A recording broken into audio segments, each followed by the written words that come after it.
Hey, how you doing? This is Adam Post, publisher of more than 1,000 comic books and marketing expert covering College PANICS closes fake news support office over DEI ban. Let's get into the story. Before we do, please be sure you are subscribed to the channel. Click the bell for notifications. Give me a thumbs up. I really appreciate you guys. Well, they tried to scam the state of Texas, but it didn't work. They responded to the DEI ban by closing their DEI office. But that really wasn't good enough because they went ahead and opened a support office that was apparently basically doing the same thing. Getting further investigated, they shut everything down, even the new support office. From the College Fix, UT Dallas closes new support office to comply with DEI ban.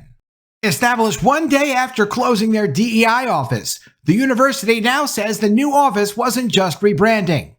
The University of Texas at Dallas just closed a new office to comply with a state ban on diversity, equity, and inclusion programming after opening it a few months ago to adhere to the law. The public university launched the Office of Campus Resources and Support on January 1st, one day after closing its Office of Diversity, Equity, and Inclusion in response to the state's DEI ban. And Texas and Florida in particular are taking this DEI ban really seriously. We need more bans like this throughout the country. But Texas and Florida have been leading the way.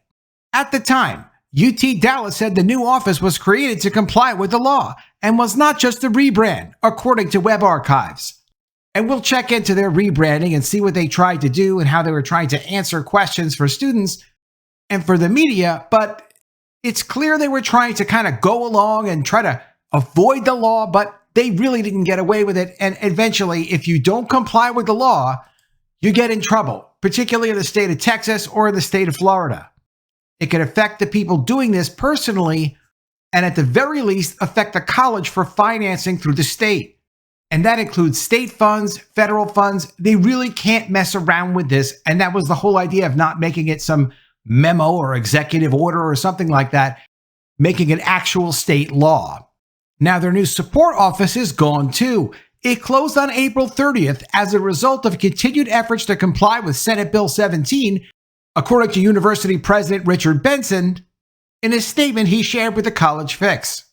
And this is his complete statement. We'll check out his statement. The law, which has led to similar closures at other Texas universities, prohibits DEI programs at public higher education institutions and the use of race, sex, color, or ethnicity as factors in hiring practices at the college. However, some universities have appeared to comply with the state law by simply renaming their DEI offices. Brittany Magelson, University Communications Director, declined to answer College Fix's questions about the school's efforts to ensure there are no DEI offices or staff, its hiring practices, and the reaction to the closure from students on campus. She pointed College Fix to Benson's statement. They're really nervous about this. They're trying to keep themselves out of trouble. Magelson also did not respond to two follow-up requests for comment this week, asking for more information about the closure and the university's response to those who say it looks as if the newly closed office was just the DEI office renamed. Isn't Brittany the university communications director over there? If you're not going to get a response from the university's communications director, who are you supposed to ask? In his statement, Benson said administrators decided to close the 4-month-old office as they continue to, quote, evaluate our SB 17 response and how to realign many of the programs impacted by the legislation. SB 17 was effective January 1st, 2024. It's not like the university, like all the other universities, didn't have advance notice of this. Why they didn't make their plans, I can't say. Apparently their plans were to just take the DEI office, rename it, and it looks like that didn't work. Benson in his statement said about 20 jobs will be eliminated. He said the decision, quote, will not be welcomed by many in our campus community, and he will continue to ensure that Dallas UT is a supportive community. According to the university, it's not just the DEI office renamed. On its website, the university said it created the Office of Campus Resources and Support to ensure UT Dallas can continue to meet the needs of our campus community in a manner that is fully compliant with SB 17, according to the web archives. And that page was recently removed, but we have it here saved on the web archives to check out. The office is, quote, entirely separate and new, and will lead activities that are SB 17 compliant. According to the website, adding it's not just the DEI office renamed. Apparently, though, yes, it actually was. The university stated it was still working to determine the entire scope of the new office, but its mission will include enhancing student community building and supporting employees and employee resource groups. I mean, the problem is really, of course, you're going to take the employees that are in the DEI office and say, look, we can't violate the law. So here's what the law is, but make sure when you're working at the new office, you don't actually violate the law because you could get the college in trouble. It could affect our financing. Other kinds of problems can happen. So we need to be compliant with the law, but we'll still use the same employees to run this new office. Well, that just doesn't work because the employees all have a certain mindset anyway, or why would they work in a DEI office in the first place? You wouldn't catch me at a DEI office. A support office maybe, but not a DEI office. So those employees in that entire office had to go. What else were they going to do? Just fire everyone there and then hire new staff for a support office? That's the great thing about a well-written law. There's really nothing the college can do about it. And if the state, in its own opinion, thinks that they violated the law and then makes their own decision that they're going to withhold government funding for a school like this, that's enough to destroy and seriously damage the operations of the school. They can't fool around with that. They tried, they found they can't.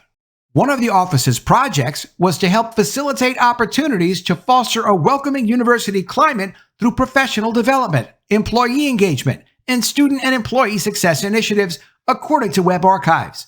Steve McGuire, a fellow at the American Council of Trustees and Alumni, said the closure means the university administration finally rightly recognized how they must comply with the law.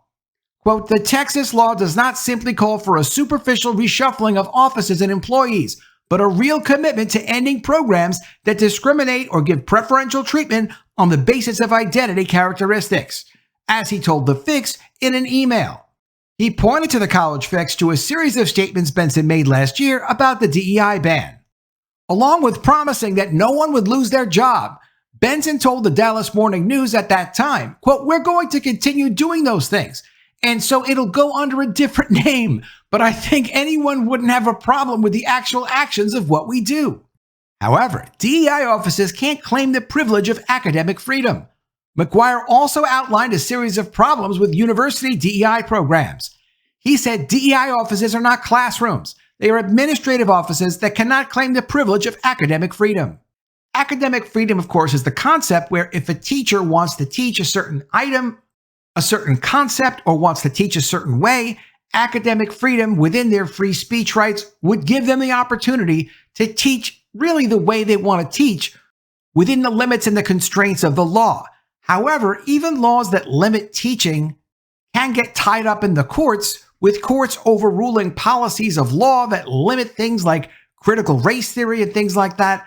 Florida has had a lot of pushback on trying to limit what teachers can and can't do. That is a question of academic freedom. We shouldn't be teaching discrimination in our schools, in our colleges, especially when they're financed by government funds. However, it is a constitutional question. What is not a constitutional question is the operation of an administrative office. An administrative office is there to effectively push paper around. They are there to collect billing. They are there to do hiring. They are there for normal routine business and administrative practices. They need to run the place. They can't run the place in a discriminatory way. That is not teaching. That is normal business operation. And if they thought they could say, we're going to utilize our academic freedom to discriminate against certain students with immutable characteristics, or based on their religion or their sexual preferences, there was no way they were going to get away with that.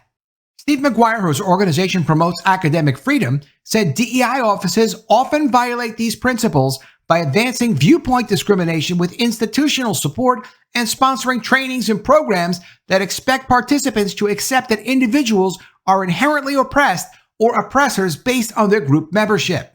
While public universities need to welcome all students, he said, DEI offices and programs often work against this standard. He pointed to the use of DEI in hiring, which leads to the exclusion of certain views. He also said the money saved by closing DEI offices could be redirected to better purposes, such as needs-based scholarships for students who otherwise could not afford to go to college. McGuire said non-discrimination should also extend to intellectual and ideological non-discrimination, saying if universities cannot guarantee free expression and intellectual diversity on their own, then others, including legislators, need to make that happen. Other Texas universities also have eliminated their DEI programs as a result of the law. The University of Texas at Austin recently canceled its special graduation celebrations for Black, Latinx, Asian, and LGBT students as well. Here's what the university was trying to get away with when they opened the Office of Campus Resources and Support after being forced to close down their DEI office by the law SB 17. From frequently asked questions. What happened to ODEI? Last spring, the Texas legislature passed Senate Bill 17, which was signed by Governor Greg Abbott, that affects all public universities in the state. The new law prohibits these institutions from maintaining diversity, equity, and inclusion offices and related activities. Therefore, effective December 31st, 2023, the Office of Diversity, Equity, and Inclusion at UT Dallas will be eliminated. In addition, all programs and activities at the university that are prohibited by SB 17 will be terminated. The Accessibility Resource Center will continue to operate with no disruption to student and employee accommodations, as disability and accessibility are not impacted by SB 17. This is the thing that they try to push with DEI. They try to take DEI and include everyone they possibly can who fit their diversity religion under the umbrella of being disabled, as if a certain skin color makes you disabled, as if having a sexual preference makes you a disabled person of some kind. So that is your benefit. That is your entitlement for receiving special services. That was the concept of DEI. You're disabled. You were born like this. Oh my God, that skin color is by definition disabled. So you get all these additional services so that you can go on with your activities of daily living as if, God forbid, you actually did have a physical or mental disability. Of course, no one's skin color or their gender or the gender they try to be or religion in their life makes them disabled. They're not entitled to those services. There are actual people with actual disabilities that do need help to get along in life, and that was never affected by SB 17. Of course, that's not going to be affected by any law in any Republican state trying to protect the equal rights of people. Is OCRS just ODEI renamed? No, to ensure UT Dallas can continue to meet the needs of our campus community in a manner that is fully compliant with SB 17. A new Office of Campus Resources and Support will be created on January 1st, the day after they closed the original DEI office. OCRS is entirely separate and new to UT Dallas. This office will lead activities that are SB 17 compliant. To create a new office like this would be such a big deal. And to make sure that it complied with SB 17, it would need additional management and additional oversight and additional expense. You might be able to do it with a third of the budget of the previous office. You certainly couldn't do it with 100% of the budget from the previous office, because it would have all these additional constraints on it to try to comply with SB 17, which is also a new law. It, by definition, is new. It was just effective as of January 1st, 2024.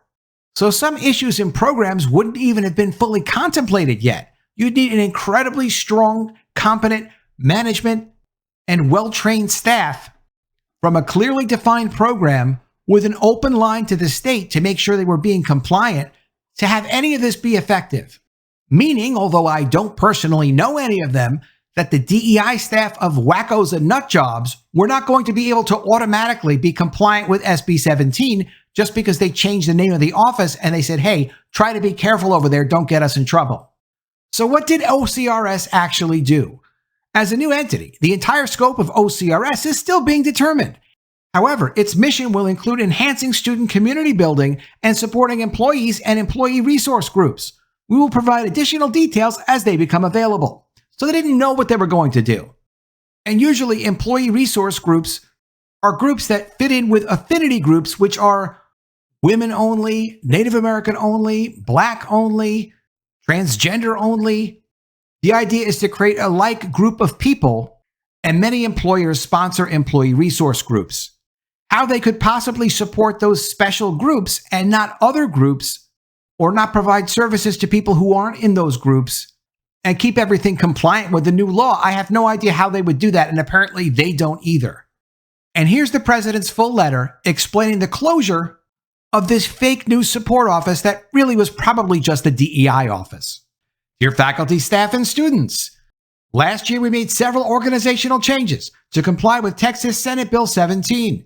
This legislation prohibits public universities from maintaining diversity, equity, and inclusion offices and from conducting or supporting DEI activities, trainings, and programs. Our actions ensured that we were fully compliant with SB 17 as of January 1st, 2024, the effective date of the legislation. Since then, we have continued to evaluate our SB 17 response and how to realign many of the programs impacted by the legislation. As a result, effective April 30th, the Office of Campus Resources and Support and approximately 20 associated jobs will be eliminated. A limited number of functions will be moved to other administrative units to ensure a continuity of services to our students, faculty, and staff. Of note, the Accessibility Resource Center will continue to provide disability and accessibility services to students under the Office of Academic Affairs. Disability and accessibility services for employees will move to Human Resources. So if you legitimately have a disability, not if you're a certain skin color or certain gender, you will continue to receive these special services that other people who do not have a disability do not get, which always was and will continue to be completely appropriate. Employees affected by the elimination of these positions have been notified, and the Office of Human Resources is working to support them. Student workers will retain their jobs through the end of the semester, and we will help them find other options for the future. Employees whose positions are being eliminated may apply for any open position at UT Dallas, and I encourage hiring managers to give these experienced and talented individuals careful review when making hiring decisions. I know that this decision will not be welcomed by many in our campus community. I remain committed to ensuring that UT Dallas is a supportive community focused on developing the knowledge, the research, and the people that are vital to our future. Thank you for all your ongoing work and commitment to these goals. From Dr. Richard Benson. They tried to hide their DEI activities behind a new rebranded office. Close one day and then the next day they open with a new name? Who did they think they were going to fool? Not the Senate over in Texas. Texas is watching this closely. And they were not having any of it. Let me know what you think of all this in the comments below. Always love to see your ideas. Please be sure you are subscribed to the channel. Click the bell for notifications, give me a thumbs up, and I'll see you again soon with another story. And if I don't see you, I will miss you.